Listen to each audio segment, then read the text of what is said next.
What's up? Here's the Baja trip I've been talking about and planning for forever. I did about 4,000 miles in 14 days on the little Honda CRF250L, and it did amazing. Here's some videos and pictures. I wore out my back tire and had to get it replaced in La Paz. My dad and brother escorted me for part of the trip. I saw a donkey, and then I was on my own from there.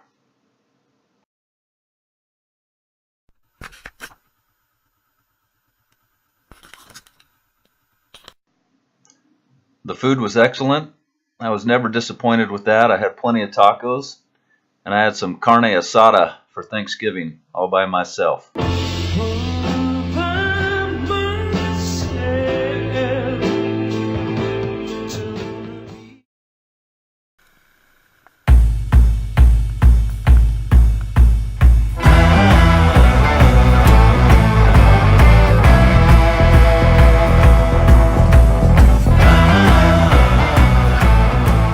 Some of the roads were amazing, some of the roads were crap, and some of the roads were downright deadly.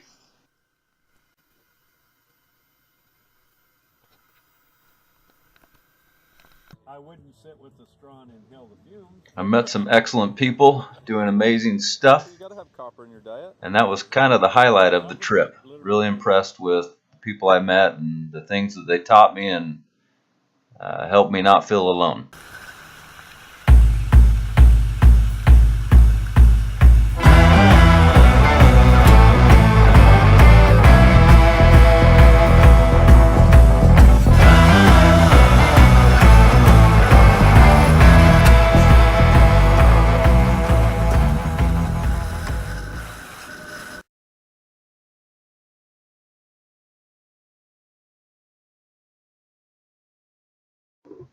Everyone thought I was going to die down in Mexico on this trip. They're worried about being turned into a drug mule or human trafficked or something. I'm not exactly sure.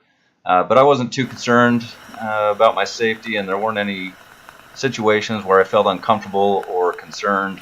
But there are some things you need to watch out for. Number one, make sure you bring your ATM PIN for your debit card. Otherwise, you'll be stuck down there with no cash and you'll be in trouble. And that was my situation. Speed limits are weird. I don't understand them. They'll go from anywhere from 60 to 110 kilometers, and they're random, and people don't abide by them anyways. Particularly through the twisties, I'd find people coming up on my backside so fast through the twisties when I thought I was going about as fast as I could anyways. Watch out for the big trucks. They tend to ride in both of the lanes, so if they're coming head on at you and they're in your lane, you can find yourself getting creamed. Border crossings, don't expect the border agents to tell you what you need to do. A lot of people have opinions about that. I did check in with immigration and got my permit and passport stamped, but nobody ever asked for it, so not sure exactly what you need to do there.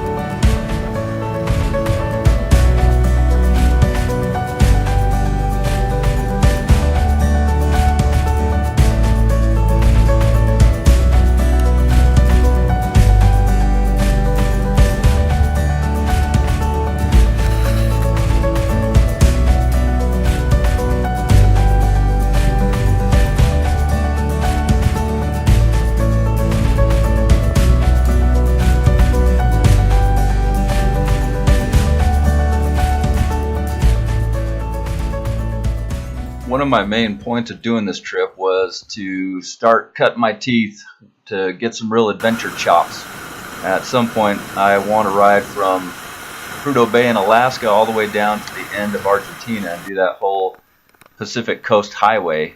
And this really was a good way to start figuring some of those things out, getting my system squared away, learning about being in other countries, figuring out the language.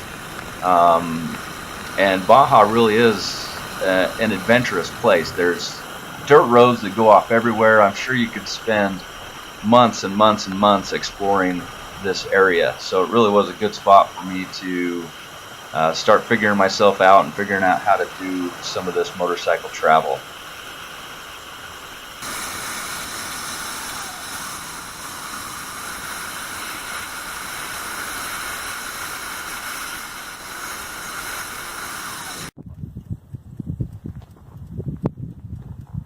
It's a lot more green down here than I expected.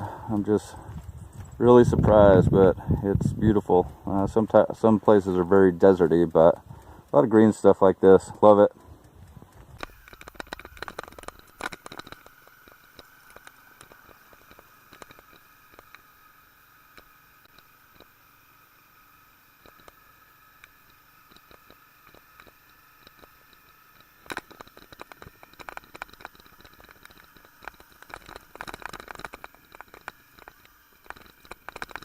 So there's an endless debate on what the proper motorcycle is to take on your trips, and obviously some of that has to do with tastes and preferences and personal needs and situations. But for this trip, this little dual sport dirt bike was really great, at least after I got out of the United States. Once I hit Mexico, I was really impressed with its ability to do the speeds it needed to do, to handle some of the rough, crazy roads that I encountered.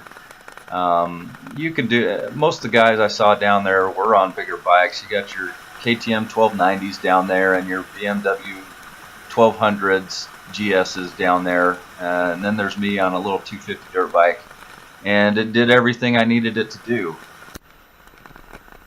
A couple of the upgrades and accessories I was glad to have on the trip. Number one was the fuel tank from IMS, which is 3.5 gallons. That's a significant increase over the stock tank that comes on the bike at 2.1 gallons or whatever it is. There's a couple of spots down there where there's a couple 100-mile gaps in places where you can get fuel. So that's a major benefit and an accessory or upgrade you definitely should think about. I've talked about this before, but just a quick mention, the little screen on the windshield I'm glad to have. Some people will ride without that, but I enjoy it. And then one of the major things that makes the long-term travel work is accessory plugs. I've linked a couple of 12-volt plugs to the battery to charge phones, and also for some heated gear that I've got. And it wasn't a big deal in Mexico, but on my way back home, we're at the 1st of December, and it's getting cold and wet in northern Utah.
All right, that's it. It was an amazing trip. Glad I went. I learned a lot.